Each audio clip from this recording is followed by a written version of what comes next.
Okay, so to measure the external and internal rotation of the shoulder, we're going to go to the Measure app. We're going to pull that up. We're going to have the level function over here.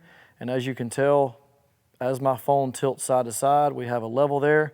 I'm going to get this to 0.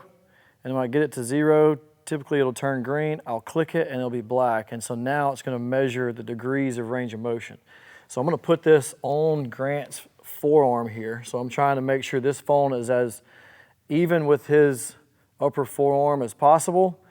And the goal is to have you as the athlete, so somebody else is going to have to do this for you. You're going to stay here, knees are going to be bent, rib cage is down, so the opposite hand is going to be on the ribs. We're at 90 degrees here at the armpit, 90 degrees at the elbow, and we're going to rotate backwards as far as we can. And I'm going to hold this phone on that forearm. Come on, come on, come on, come on, come on as far as we can. Looks like I'm pretty level on his arm. And that's about 98, 99, come on, and 100 degrees. All right, so that was 100 degrees of external rotation. He can probably improve that. The goal would be to have somewhere around 120 if possible. And then internal is going to be the same thing, but going this direction. The goal is to not allow your shoulder to elevate. So I would like for you to actually watch your shoulder. So Grant, look at your shoulder here. And as you rotate down, if the shoulder starts to pop up, we're stopping. So his internal rotation is actually really, really good. And we have 58, 59 degrees of internal rotation. So the goal is to have 180 degrees of arc.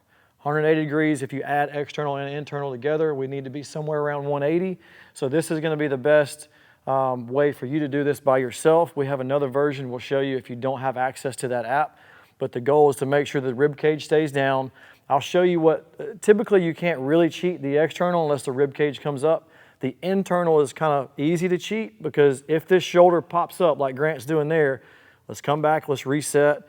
He'll do it again, and if you're tight, this shoulder is really going to want to pop up real quick and come out of the joint and then really try to cheat that. So keep the elbow at 90, don't press this direction, don't let the shoulder come up. So keep that relaxed and down. Your partner is going to hold the phone on your forearm. We're going to go internal rotation there.